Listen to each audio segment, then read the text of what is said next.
Bachité wala. Français kaw bedi. Bachitou la. Bamako kaw bedi. Bachitou chila. Espagne kaw bedi. Bachitou la. Belgique kaw bedi. Bachitou chila. Ah, vraiment bienvenue aux États-Unis. On est très content de ton arrivée ici.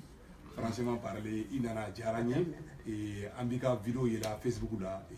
façon de cas de bida.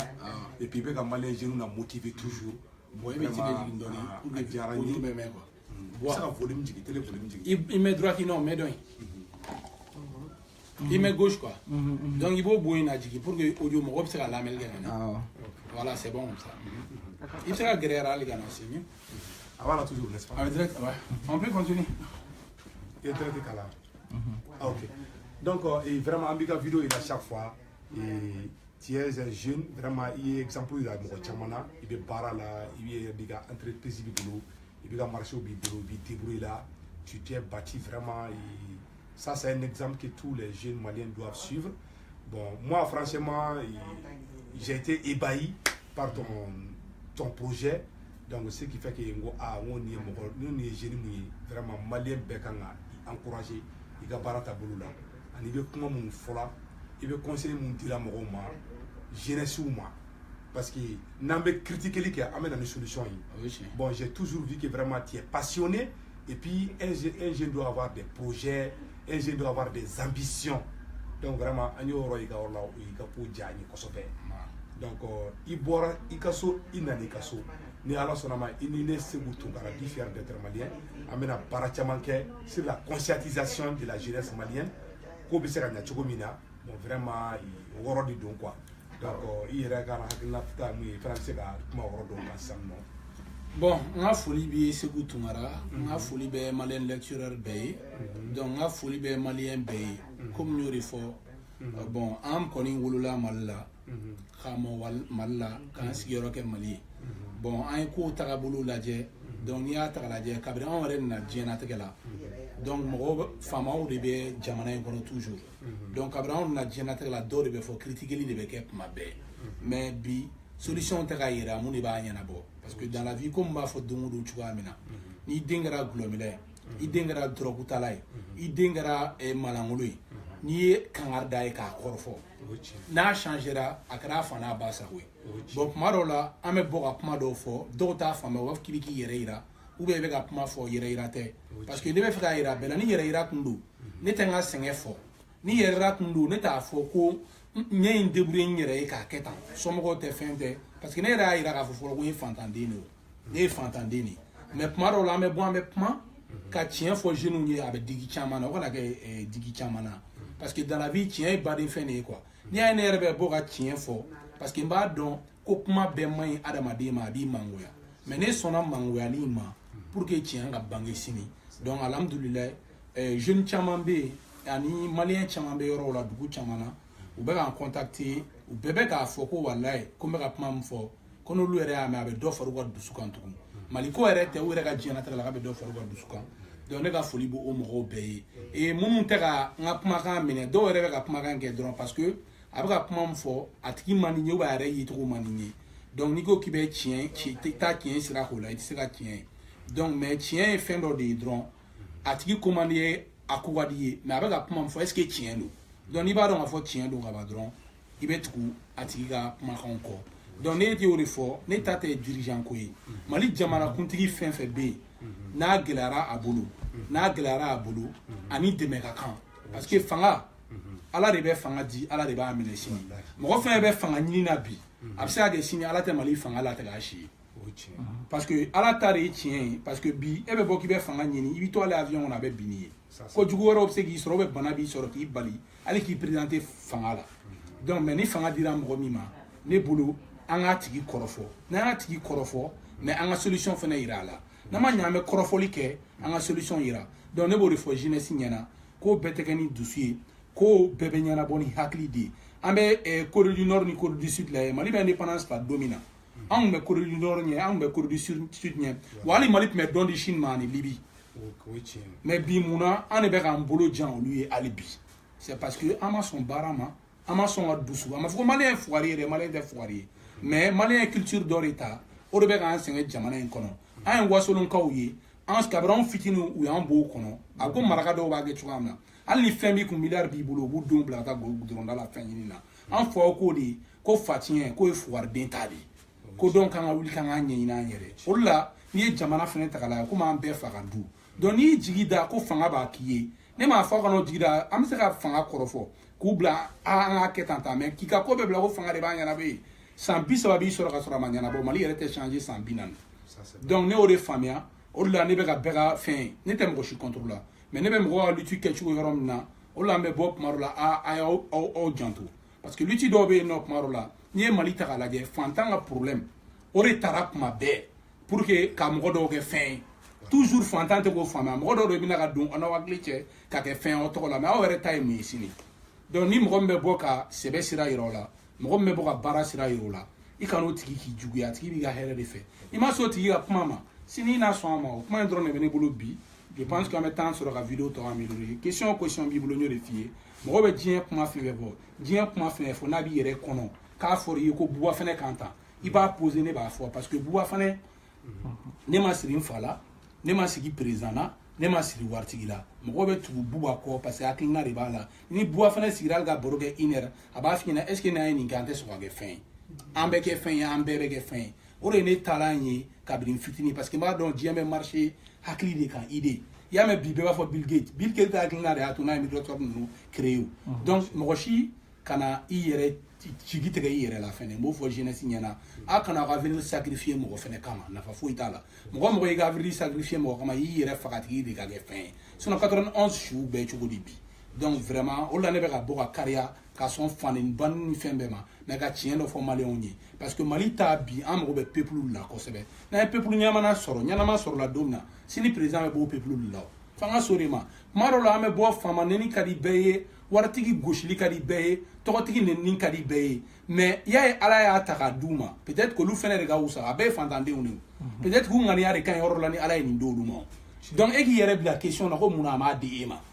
donc Ala k'an bɛɛ changer Ala ka ne changer Ala k'e changer Ala ka maliyɛn bɛɛ changer donc o de tun do bi baro la n b'o fɔ merci. Ok donc a y'an balimacɛ ka kuma lamɛn Buba Fani vraiment moi-même je suis très content ne fana bɛ mun fɔ fitinin mun fɔ k'a da kan nin tɛna kɛ vidéo janba ye ne bɛ fitinin mun fɔ k'a da kan dɔrɔn maliyɛn jeunes Buba ye mun fɔ nin ye exemple de ka yira bɛɛ lajɛlen na a ma fɔ i tɛ critique kɛ mais an yɛrɛ fana ka baara kɛ an kana critique kɛ an ka métier ye an kana critique kɛ fɛn dɔw ye fɛn mun n'an m'a kɛ an tɛ se ka fɛn dɔ k'an yɛrɛ ye an yɛrɛ fana kan ka na entre nous-mêmes an yɛrɛ bɛna mun de kɛ faso la an yɛrɛ fana kan ka na ni proposition jumɛn ye faso bɛ se ka avancer cogo min na ni proposition min ye an yɛrɛ fana kan ka ko dɔ kɛ concrètement a fɔ n'an bɛɛ dɔrɔmɛ kelen kelen fara ɲɔgɔn kan ka taga fantan dɔ dɛmɛ yɔrɔ dɔ la a fɔ n'an bɛɛ wulila an ka carré kɔnɔnaw la ka togo furan est ce que o fana tɛ jamana dɛmɛ yɔrɔ dɔ ye ne Seku Tunkara ka idéologie basilen b'o de kan an kana fɛn bɛɛ kɛ ko pouvoir ni ye Amérique jateminɛ building minnu jɔlen bɛ Amérique jɔlen bɛ Amérique ɲɔgɔn tɛ diɲɛ kɔnɔ mais ni ye Amérique sow jateminɛ gouvernement ka so jɔlen b'a la a tɛ hali so 100 a tɛ tɛmɛ so 5 kan Américains ye baara de kɛ maliyɛnw an ka baara kɛ an ka président nɛni dabila an ka diinɛ ɲɛmɔgɔ nɛni dabila an k'an faw bonya an k'an baw bonya an bɛ ka démocratie ladege ni tubabu min ye tubabu i tɛ tubabu denmisɛnnin ye ka tubabu cɛkɔrɔba nɛni an ka sabali an kana an ka génération bila zéro la a ye cɛkɔrɔba sijɛw to yen démocratie kɔrɔ tɛ k'i k'i fa filan nɛni démocratie kɔrɔ tɛ k'i ka président nɛni démocratie kɔrɔ tɛ k'i ka mɔgɔninfin dɔgɔya démocratie kɔrɔ tɛ k'i ka mɔgɔw lebu démocratie kɔrɔ de ni nin kɛra aw bɛ nin fɔ c'est la guerre des idées ne y'o de fɔ bɛɛ lajɛlen ɲɛna ni i bɛ mɔgɔ tɔw critiquer a bila i kunna ko e fana bɛ critiquer a bɛ fɔ de ma ko démocratie aw kana mɔgɔ fa nɛni aw kana mɔgɔ ba nɛni c'est une guerre d'idées donc n'i ma sɔn mɔgɔ dɔ ta ma i bɛ yɔrɔ dɔ fɔ mais a bɛ fɔ de ma ko démocratie donc ne bɛ mun fɔ maliyɛn jeunes ɲɛna an ka baara kɛ an ka sɛbɛ don an yɛrɛ la an ka miiri an ka avenir la n'an ma miiri o yɔrɔ la an ka avenir de bɛ na jamana in ye anw de ta ye jamana in sini ye anw de ta ye voilà an kana bila an kunna k'a fɔ ko gouvernement de bɛ se ka ko bɛɛ kɛ le gouvernement ne peut pas tout faire Amérique filan nɔ Américains de baara kɛ ka Amérique jɔ gouvernement tɛ n b'o de fɔ aw k'o bila aw kunkolo la pour que i ka kuma sɔn ji la Seku n t'i tɛgɛ dɛ ne min sigilen filɛ ne ye bi ne ye n ka visa américain sɔrɔ gouvernement ma weleli kɛ ambassade la ko ka visa di Buwa ma ne bɛ ka don Amérique da fɛ don kunu su fɛ ko n bɛ don polisiw ye n'a jɔ u tun tɛ fɛ n ka tɛmɛ n k'u ma k'u ka taa Google sanfɛ n'u tora Google sanfɛ u ka n tɔgɔ sɛbɛn ou bien un barakeloni. Tu as avec toutes ces stars là, tu amènes ça au pays. Comment tu fais? Un jeune comme toi. Donc, ils sont barama, ça n'est pas que vous pouvez réaliser. Donc, c'est que vous avez mis fara, c'est que vous avez Malion. Malion, en a djé, en a nielé. Parce qu'il y a des binémis si les mères. N'est-ce pas que vous avez fait? Ko me ka fiere ko wa pouvoir milliard de dibuwa ma bien na million badi seguma pour que seguma ma ke parce que malien tora bisigi la malien tora nyame la malien tora ko nye miri pam na ko regara tien o re mali to denga kono bi parce que malien ne ba fiena ko ne kun kono abo amina neke c'est comme si ni go mogoma apuna mbane ni nyabo ami bane ne abo est-ce que jobala boda la vie bore mali tien bien a préjugé ni aklisama ni tien dabla parce que wari de malien kunkolo tien quoi wari itira gere tokoti la itira gere fama na dro ko wari ni wari de kundo tokoti be ba rongo bet sera gere lo mo war del baké otki commando nyajuku komani mo wallahi no ya fo chiko me atete moka donc kumala ban fena même fo malien genou nyana on de be fala on de be bala jamana nye on de tayi anga miri mali yɛrɛ bɛ situation min kɔnɔna na jamana ina kan ka don anw dusukun na ko na bɛ na ni futinɛ ye ka jamanadenw kun kari ɲɔgɔn na ka cɛkɔrɔba denmisɛnninw kin k'u bila cɛkɔrɔbaw la ka denmisɛnninw kin k'u bila silamɛ ɲɛmɔgɔw la n b'aw deli Alahu Taala kama a ye cɛkɔrɔbaw to yen a ye jamana ɲɛmɔgɔw to yen ni mun ma kɛ an k'o fɔ an k'o ban i forcelen tɛ k'i ka vote karisa ye mais kana na ni futinɛ dugu kɔnɔna na mun b'a to duguladenw yɛrɛ ma bɛ kari ɲɔgɔn na ka na ni désordre fasugu dɔw ye anarchie fɛn dɔw ye mun b'a to jamana yɛrɛ tɛ se ka fɛngɛ donc ne voilà k'o kɛ marchandise ye et c'est-à-dire fantanw de ka kɛlɛ fantanw de ka fɛn bɛɛ taara k'o kɛ marchandise ye c'est-à-dire que mɔgɔ caman kɛra millionnaire ye ka sɔrɔ o tɛ baara la parce que ko fantanw sɛgɛnra koyi fantanw tɛ yafa koyi ne yɛrɛ fantan de ne tɛ yafa dɛ parce que ne ye fantan den de ye ne de tɔgɔ taara ka ne tɔgɔ ta k'o kɛ lɛfɛ ye ka wari ɲini n'o ye ka miliyariw sɔrɔ n'o ye ka miliyɔn sɔrɔ n'o ye fantan ne ma dɔrɔmɛ kelen sɔrɔ la fantan si ma dɔrɔmɛ kelen sɔrɔ la fantan ma dɛmɛ dɔgɔtɔrɔso la o la fantan ma wele o la ko nin ye i dɛmɛ ye jago kuma di fantan ma foyi ma kɛ fantan ye fantanw de taara k'o kɛ jagobakun ye Maliens an ka ɲa yɛlɛ Maliens il est temps que an ka wuli an ka fara ɲɔgɔn kan an ka jamana in dɛmɛ Maliens an kana dusukolo bila hakili ɲa Maliens an ka da ka miiri ko jamana in filɛ degré min na bi ni anw ma fara ɲɔgɔn kan ka hakilinataw di ɲɔgɔn ma jamana in tɛ se ka avancer dɛ ne Seku Tunkara ko di an ka bɛn an ka proposition k'an ka président ye an ka président dɛmɛ an ka jamana in jɔ hɛni bɛ dɔw dusukun na goya bɛ dɔw dusukun na hali bi yarabi yama Ala ka hakilila ɲuman di an bɛɛ lajɛlen ma ne Seku bɛ mun fɔ aw bɛɛ lajɛlen ɲɛna donc IBK bɛ na wagati min na IBK y'a yira aw bɛɛ lajɛlen na a kelen tɛ se Obama nana don min na n bɛ exemple kelen d'aw ma Obama sigira Amérique yan don min na Obama ka mandat fɔlɔ a ma pu tɛrɛ kɛ a bɛɛ b'a kalama Obama ma pu tɛrɛ kɛ Obama ko ne nana sɔrɔ jamana bɛ dingɛ de kɔnɔ Américains a ye chance wɛrɛ di yan n ka deuxième mandat la ni Ala sɔnna ma mandat fɔlɔ cɛ si tɛ diɲɛ dugukolo ko mandat fɔlɔ bɛ se ka ɲɛ i bolo ko 100%. Donc, les Américains votera Obama. Deuxième mandat, il y a $, il y a fait un gland kata.